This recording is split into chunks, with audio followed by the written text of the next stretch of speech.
Hi viewers, வணக்கம் and welcome to Kollywood Uncut. Yes, நம்மளோட வீக்கெண்ட்லாம் முடிஞ்சு போய் அகெயின் வீக் டேவோட ஒர்க் எல்லாம் ஸ்டார்ட் பண்ணியிருப்பீங்க. ரொபோட்டிக் லைஃப்பில் இன்னைக்கு ஃபுல் ஒர்க்கும் வந்துட்டு பார்த்தீங்கன்னா சில பேருக்கு ஹெக்டிக்காக இருந்திருக்கும், சில பேர் அப்படியே ரிலாக்ஸாக வந்து ஒர்க் பண்ணியிருப்பீங்க. ஸோ இருந்தாலும் ஈவினிங் டைமில் அப்படியே ரிலாக்ஸாக நம்மளோட கோலிவுட்டோட அப்டேட்ஸ்லாம் கேட்டால் சூப்பராக இருக்குல்ல. ஸோ அதுக்காகவே உங்களுக்காக நிறைய அப்டேட்ஸோடு வந்திருக்கேன். ஸோ என்னென்ன விஷயம் உங்களுக்காக காத்துட்ருக்கு அப்படின்றத பார்க்கலாம்.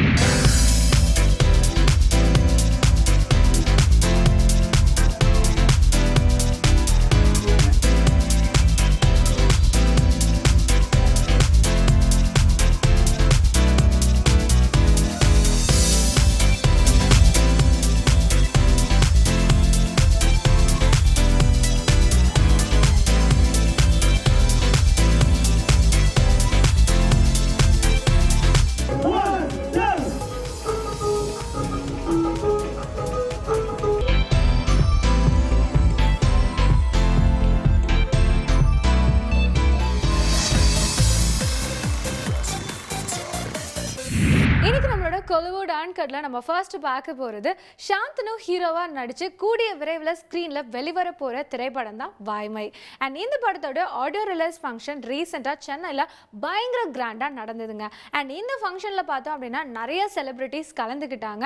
அண்ட் இவங்க எல்லாருமே பார்த்தோம் அப்படின்னா நிறைய சுவாரஸ்யமான விஷயங்கள்லாம் பேசியிருக்காங்க. அவங்க என்ன பேசினாங்க அப்படின்றத பார்க்கலாம்.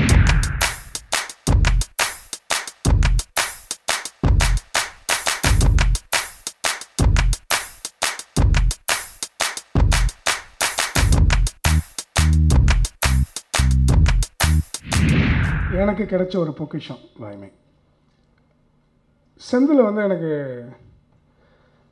அவர் ஃபஸ்ட் டைம் நம்ம அதாவது ஃபஸ்ட் இம்ப்ரெஷன் வந்து பெஸ்ட் இம்ப்ரெஷனாக இருந்தால் தான் அது வந்து நிலச்சி நிற்கும் அப்படிங்கிறது ஒரு ஐதீகம். என்னை வந்து ஃபஸ்ட்டு மீட்லேயே 2 வார்த்தை பேசி என்னை இம்ப்ரெஸ் பண்ணது செந்தில். வாய்மைங்கிற டைட்டில் வந்து உண்மையிலே அவருக்கு தான் சேரும். பேசிய காலி பண்ணுவார். அருமையான ஒரு கதைக்களம். அதுவும் இந்த பீரியடுக்கு இப்படி யோசிக்கணும் அப்படின்னு ஒரு ஒரு ஒரு தாட் வந்ததே வந்து அங்கேயே ஜெயிச்சிட்டார் அவர். ஆக்சுவலாக 25 நாள் கஷ்டப்பட்டோம், எல்லோரும் கஷ்டப்பட்டோம். சோனு உழைச்சிருக்கான், இதுக்காக அவ்வளோ உழைச்சிருக்கான். He is my brother. We never behave like friends, me ஒரு சோனு பிருத்வி. பட் இதுக்காக மெனக்கெட்டான். உண்மையிலே ஹேட்ஸ் ஆஃப் டு யூ. ஒரு நாளும் ஏங்கிட்டு இருப்போம், என்னடா நம்ம நடித்தது எப்போ ஒரு செல்லுலாய்டில் வரப்போகுது, எப்போ நம்ம நடித்ததெல்லாம் ஒரு ட்ரெய்லராக பார்க்க போகிறோம் அப்படின்ட்டு. அந்த நாள் இன்றைக்கி நிறைவேறிச்சு. ஸோ அதுக்கே ரொம்ப சந்தோஷமாக இருந்துச்சு எனக்கு. சோனுவாக இருக்கட்டும், சாந்தனுவாக இருக்கட்டும், மனோஜனாவாக இருக்கட்டும். இந்த படம் எப்படி உருவாச்சுன்னா, பாக்யராஜ் சார் எனக்கு ஃபோன் பண்ணி இந்த மாதிரி ஒரு கேரக்டர் இருக்குடா நீ கேளு அப்படின்னு சொன்னார். நான் அவர் ஃபோன் வந்தோடனே டிசைட் பண்ணிட்டேன், சும்மாலாம் அவர் கூட மாட்டார், நிச்சயம் அது முக்கியமான ஒரு கேரக்டராக இருக்கும் அப்படின்னு நினச்சி கதை கேட்டோன்னே எனக்கு ரொம்ப இம்ப்ரெஸ் ஆகிருந்துச்சு. படம் பண்ணி முடித்ததுக்கப்புறம் இன்றைக்கி அப்பா வந்து 2 சாங் பார்த்ததுக்கப்புறம் ஸ்பீச் கொடுக்கும்போது சொல்லியிருந்தார், என்னோடய பையனை இது வரைக்கும் நான் அழ வச்சதில்லை, இந்த டேரக்டர் அழ வச்சிட்டார் அப்படின்ட்டு. ஸோ அந்த சாங்கில் அவ்வளோ எமோஷ்னலாகி பேசினார். ஸோ அதுவே ஒரு பெரிய சக்ஸஸ் நினைக்கிறேன். ஏன்னா ஃபஸ்ட்டு ஒரு பாசிட்டிவ் ஒரு காம்ப்ளிமெண்ட் வந்த ஆள் வந்து எங்கள் அப்பா தான். ஸோ என்ன தான் அப்பாவாக இருந்தாலும் ஒரு டேரக்டர்ஸ் பாயிண்ட் ஆஃப் வியூவில் வந்து அவர் சொன்னார். ஸோ ரொம்ப சந்தோஷமாக இருந்துச்சு. நான் மட்டும் இல்லை, எல்லாருமே இந்த படத்தில் பயங்கரமாக உழைச்சிருக்கோம். என் கூட பூர்ணிமா மேடம் நடிச்சிருக்காங்க. ஸோ அதுவே எனக்கு ஒரு பயங்கரம். ஃபஸ்ட்டு அவங்க கூட நடிக்கும்போது பயங்கரம் பயமாக இருந்துச்சு. ஏன்னா நான் என்னை பொறுத்த வரைக்கும் எனக்கு என் ஃப்ரெண்டோட அம்மா அப்படி தான் நான் பார்த்தேன். அவங்கள ஒரு பெரிய ஆக்ட்ரஸ் அப்படி எனக்கு மைண்டே போகலை. ஸோ ஒரு பயந்து நடித்தேன். அதுக்கப்புறம் 2-3 நாளுக்கு அப்புறம் பயங்கர கம்ஃபர்டபுளாக நடிக்க ஆரம்பித்தாச்சு. அப்புறம் கவுண்டமணி சார் கூட நடிக்கிறதே ரொம்ப ஒரு பெரிய விஷயமா இருந்துச்சு. எனக்கும் அவருக்கு காம்பினேஷன் இல்லைன்னா கூட அவர் ஷூட்டிங் ஸ்பாட்டில் இருக்கும்போது நானும் சாந்தனுலாம் போயிருக்கோம். அவர் நடித்து முடிச்சுட்டு எங்ககிட்டலாம் வந்து சஜஷன் கேட்பார், நல்லா நடிச்சேன்னா இன்னும் எப்படி நடிக்கலாம் அப்படின்லாம். ஸோ பிரமிப்பாக இருந்துச்சு அவ்வளோ பெரிய லெஜெண்ட்ஸ் கூட ஒர்க் பண்ணுறது. இந்த ப்ராஜெக்ட்குள்ளே நான் வந்ததுக்கு முக்கியமான காரணம் வந்து ராஜா கேமராமேன். எனக்கு சக்கரக்கட்டியில் வந்து பேட்ச் ஒர்க் அண்ட் சாங்ஸ் பண்ணார். அப்புறம் சித்து +2 ஃபுல் படம் அவர் தான் பண்ணி கொடுத்தாரு. ஸோ நீண்ட கால நண்பர்கள் நாங்கள். அண்ட் என்றைக்குமே வந்து நான் நல்லா வரணும் அப்படின்னு நினைக்கிற பல பேரில் வந்து ராஜா ஒருத்தர். ஸோ என்றைக்குமே ஏதாவது ஒரு நல்ல கதை கேட்டாருன்னா இமீடியட்டாக என்கிட்ட சொல்லுவார், இந்த மாதிரி நல்ல கதை கேட்டேன், நீ வந்து கதை கேட்கணும் அப்படின்னு. ஸோ அப்படி போய் கேட்டது தான் வாய்மை. காலையில் விடிய 6 மணிக்கு தான் கதை கேட்டேன். நான் கதை கேட்டேன்னா என்கிட்ட ஒரு அவுட்லைன் தான் சொன்னார் என்கிட்ட. பட் ஆனால் என்ன முக்கியமான விஷயம்னா, செந்தில் சார் வந்து அவர் சொன்ன விதம், அவர் எடுத்திருக்கிற அந்த களம், என்ன ஜானரில் படம் பண்ணியிருக்காரு, அவர் எக்ஸ்பிளைன் பண்ண விதம், அந்த சீன்ஸ்,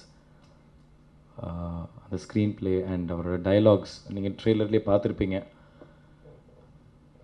ராம்கி சாரோட நான் பேசுகிற டயலாக்ஸ், அப்புறம் வெங்கட் சாரும் சில டயலாக்ஸ்லாம் சொன்னார். இந்த மாதிரி வாய்மைங்கிறதே வந்து அந்த ஃபுல் படம் வந்து இந்த ஒரு பர்டிகுலர் மூடில் தான் ட்ராவல் ஆகும். இன்றைக்கி வந்து இப்போ ஹிட்டு ஃப்ளாப்பு அதெல்லாம் செகண்ட்ரிங்க. ஏன்னா இன்றைக்கி வந்து நல்ல படங்கள் வந்து ஓடாமல் இருக்குது, சுமாரான படங்கள் வந்து திடீர்னு சூப்பர் ஹிட் ஆயிடுது.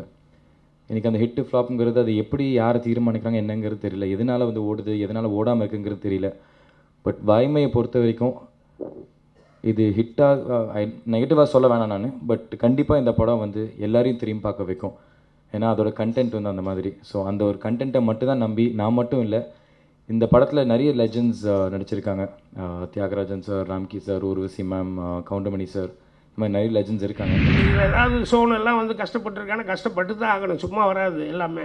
இத்தனை ஆர்டிஸ்டுக்கு நடுவில் நடித்தது அப்படிங்கிறது உனக்கு, மனோஜுக்கு, பிரிதிவிக்கு இது ஒரு பெரிய எக்ஸ்பீரியன்ஸு, நல்ல ஒரு லேர்னிங் இது. அதனால் இதை விட வந்து செந்தில் வந்து இப்படி ஒரு அட்மாஸ்பியர் கொடுத்து உங்களுக்கு நல்ல அனுபவத்தை கொடுத்துருக்காரு. அதனால் நாளைக்கு யார் என்ன கிரெடிட்டு, சோனு உள்பட யார் வந்ததுன்னா கூட அது செந்தில்ங்கிற ஒரே ஒரு ஆள் டைரக்டர் அவருடைய தன்னம்பிக்கையில் இது பண்ணார். அவருக்கு உதவியாக வந்து அவர் மேலே நம்பிக்கை வச்சவங்க அந்த 3 ப்ரொடியூசர்ஸ் இவங்க. ஸோ இவங்க நல்ல மனசுக்கும் செந்திலுடைய அவருடைய நல்ல மனசு அவங்க நம்பிக்கையை காப்பாற்றுற அளவுக்கு இந்த படம் சிறப்பான முறையில் வெற்றி பெறும். நம்ம அடுத்ததாக பார்க்க போகிறது சித்தர் கைலாயம் படத்துடைய ஆர்டர்லெஸ் ஃபங்க்ஷன். எஸ், இந்த படத்தோட டைட்டிலை கேட்டோன்னே இது வந்து ஒரு டிவோஷனலான சப்ஜெக்டாக இருக்குமோ இல்லை ஹிஸ்டாரிக்கலான சப்ஜெக்டாக இருக்குமோ அப்படின்னு சொல்லிட்டு நிறைய ஆஸ்லேஷன் மைண்டில் ஓடிக்கிட்டே இருக்கு. ஆனால் இது என்ன மாதிரி சப்ஜெக்டாக இருக்கும் அப்படின்றது தெரியலங்க. இந்த படத்தோட க்ரூ மெம்பர்ஸ் என்ன சொல்கிறாங்க அப்படின்றத பார்க்கலாம்.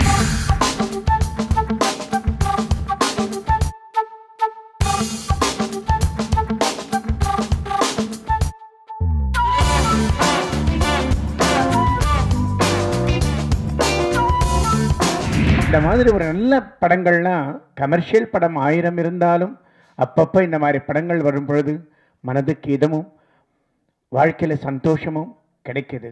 கண்டிப்பாக அதை நாம் உணரணும், உணர்ந்தால்தான் எதுவுமே நமக்கு புலப்படும். அந்த மாதிரி ரீதியில் இந்த படத்தை நீங்கள்லாம் தயவு செஞ்சு தியேட்டரில் பார்த்து இந்த மாதிரி படங்களை நீங்கள் ஊக்குவிச்சா தான் அப்பப்போ நல்ல படங்கள் வருவதற்கும், இதை எடுக்கணுங்கிற ஒரு முயற்சி உள்ள ஆத்மாக்களுக்கும் மனித முயற்சிக்கும் பெரிய வெற்றி கிடைக்கும். படத்தை பற்றி சொல்லணும்னா டைரக்டர் அங்கிள், நான், தீனா அண்ணா, சுரேஷ் அங்கிள், தேவா அங்கிள் இவங்கெல்லாம் ஒரே கூட்டு குடும்பமாக இருந்து இந்த படத்தை வந்து நாங்கள் கஷ்டப்பட்டு பண்ணியிருக்கோம். ஷூட்டிங் ஸ்பாட்டை பார்த்திங்கன்னா நாங்கள் ரொம்ப காடுகளுக்குள்ளே அந்த மாதிரி தான் போவோம். அவங்களாம் மேலே நின்றுக்குவாங்க, நான் கீழே நின்றுட்டு மெடிடேஷன் பண்ணுற மாதிரி சீன் எடுப்பாங்க. அவங்க ஜிம்மி போட்டு இது பண்ணிகிட்டு இருப்பாங்க. இப்போ நான் மெடிடேஷன் பண்ணுற மாதிரி சீன் எடுக்கிறப்போ சவுண்டு கேட்கும், யானை சவுண்டு மாதிரி கேட்கும். கண்ணை மூடிட்டு ரிலாக்ஸ்ன்னு சொன்னதுக்கப்புறம் கண்ணை திறந்து பார்த்தா ஒன்றும் இல்லை சாமி, எருமை அப்படிம்பாங்க. ஷூட்டிங் முடிச்சுட்டு நாங்கள் போய் அடுத்த நாள் அதே இடத்துக்கு வரப்போ நீங்கள் போன 5வது நிமிஷமே யானை வந்துருச்சு அப்படிம்பாங்க. அந்தளவுக்கு பயந்து நாங்கள் இதை பண்ணியிருக்கோம். நீங்கள் எல்லோரும் போய் தேட்டரில் பார்த்து எங்களுக்கும் நடிகன்கிற ஒரு அந்தஸ்தை நீங்கள் கொடுங்க. நன்றி. ராட்டினம் படத்தில் நீங்கள் என்ன ஆர்டிஸ்ட்டாக பார்த்துருப்பீங்க. அதுக்கப்புறம் 8 தூக்கம் மத அணை, மொசக்குட்டி. இப்போ வந்து சினிமாட்டோகிராஃபியாக இந்த படம் ஃபஸ்ட்டு படம் பண்ணியிருக்கேன் நான், சித்தர் கைலாயம். இந்த படத்தை பற்றி சொல்லணும்னா கோயம்புத்தூர் மாவட்டத்தை சேர்ந்த ஒரு படம். ஃபுல் அண்ட் ஃபுல் ஃபாரஸ்ட் ஏரியாவில் பண்ணியிருக்கோம். எல்லாருமே ஒரு ஃபேமிலியாக பழகி ஒரு ஃபாரஸ்ட் ரேஞ்சில் போய் பண்ணியிருக்கோம் படம். அந்த படம் நல்லா வந்திருக்கு. உங்களுக்கு டைட்டிலே தெரிஞ்சிருக்கும் என்ன கதையாக இருக்கும் அப்படின்ட்டு. உண்மை தான், வழக்கமாக வர அம்மன் படங்கள், சாமி படங்கள் மாதிரி இல்லாமல் சித்தர்கள் பற்றி ஒன்று சொல்லுவோமே, அது எப்படி என்ன உருவாகுது, என்ன விஷயங்கள், அதுக்குள்ளே அவங்க அனுபவிக்கிற துன்பங்கள், அதை பற்றிலாம் ஒரு ஆராய்ச்சி பண்ணி இந்த படம் பண்ணியிருக்கோம். இது பார்த்திங்கனாவே தெரியும், ஒரு வழக்கமான படமாக இல்லாமல் இது ஒரு வித்தியாசமாக, சாமி படங்கள்னு இல்லாமல் ஒரு சித்தர்கள் விஷயமாக இது ஒரு வித்தியாசமாக இருக்கும். இதில் வந்து நானும் அப்புங்கிற நண்பரும் சேர்ந்து காமெடி பண்ணியிருக்கோம். ஒரு சித்தர்கிட்ட மூலிகைகள் தயாரிக்கிற ஒரு அசிஸ்டண்ட் மாதிரி காமெடியில் ரொம்ப எங்களால் எந்த அளவுக்கு யோசித்து பண்ண முடியுமோ அந்தளவுக்கு யோசித்து நல்லா பண்ணியிருக்கோம். படம் நல்லா சிறப்பாக வந்திருக்கு. இன்றைக்கி ஆடியோ லான்ச் உங்கள் ஆசீர்வாதத்தால் வந்திருக்கோம். சீக்கிரம் படம் ரிலீஸ் ஆகும். படம் ரிலீஸ் ஆகும்போது நீங்களும் தியேட்டரில் பார்த்து எங்களுக்கெல்லாம் ஒரு நல்ல வரவேற்பு கொடுக்கணும்னு நாங்கள் கேட்டுக்கிறோம். நான் வந்து பெங்களூர் பொண்ணு. சித்தர் கலாயம் வந்து நான் செகண்ட் தமிழ் மூவி. இதில் வந்து நான் ட்ரைபல் வில்லேஜான மாதிரி கேரக்டர் பண்ணியிருக்கு. ஸோ இந்த மாதிரி கேரக்டர் நான் ஃபஸ்ட் டைம் பண்ணிட்டு இருக்குது. ஸோ இது வந்து நியூ எக்ஸ்பீரியன்ஸ் எனக்கு. ஆக்சுவலி கன்னடாவில் நான் இந்த படம் பண்ணிடல, இந்த கேரக்டர் பண்ணிடல. ஸோ ரமேஷ் த டைரக்டர் ரொம்ப சப்போர்ட் பண்ணிட்டு இருக்குது, ரொம்ப ஹெல்ப் பண்ணிவிட்டு இந்த மூவி பண்ணுறதுக்கு ரொம்ப சகாயம் பண்ணிட்டு இருக்குது. ஸோ ஈவன் கோஆக்டர் வந்து Arun. So I'm yet to act with him. I've just met him, very sweet guy. So I hope we all come out with the flying colors and we all see the success for this movie. இந்த படம் வந்து மிக்க ஒரு மக்கள் கவரக்கூடிய source வரணும் அப்படின்ற பார்க்கத்தான். வெறும் சிவனை பற்றி சித்தர்கள் பற்றி சொன்னாலும் மக்கள் ஆடியன்ஸ் கூடிய எண்ணங்கள் திசை திருப்பப்படுமா அப்படின்ற சொல்ல முடியாது. அப்படிங்கிற ஒரு நம்பிக்கை நமக்கு வரணும் அப்படின்றக்காக தான் காதல் காமெடி இப்படின்ற சூழ்நிலை எடுத்தோம். அதில் பாடல்கள் வந்து எப்படி வகுத்து பண்ணலான்னு பார்க்கும்போது பாடல் நிறைய எங்களுக்கு எதிர்பார்க்கலாம். நாங்கள் இந்த மாதிரி பாடல் வருமா நாங்களும் ஒரு வலித்து அதில் அருவமாய் வந்துன்றது எங்களோட சுயம்பு சிலை என்ற சித்தரினுடைய எங்கள் ஆலயத்தில் உள்ள குரு ஐயாவுடைய வார்த்தைகளை வச்சு தான் நாங்கள் அந்த அருவமாய் வந்து எடுத்தோம். அந்த பாடம் எங்களுக்கு ரொம்ப வெற்றியை கொடுக்கணும் நம்பிக்கை இருக்குது. ஏன்னா அவங்க பாடிய பாடல்கள் எங்கள் கோலியத்தின் ஆலயத்தினுடைய அம்பலத்திலோட குருவுடைய பாடல்கள். இந்த பாடல் வந்து அது வலியுறுத்தி கொடுத்தது சயசையாவர் தான் வலியுறுத்தி கொடுத்தாரு. எங்களுக்கு ஒரு ரொம்ப மிக்க சந்தோஷம். இதே எனக்கு ஒரு வெற்றிக்கு இந்த பாடல் மூலியமாக தான் இதில் அதிகமாக உள்ள இறங்கணும். சும்மா ஒரு சித்தர் பாட்டு, ஒரு சித்தர் படத்தில் சுச்சுவேஷன் பெருசாலாம் சொல்ல முடியாது. சித்தர் அப்படின்னா அப்படி தான் இருக்கும்.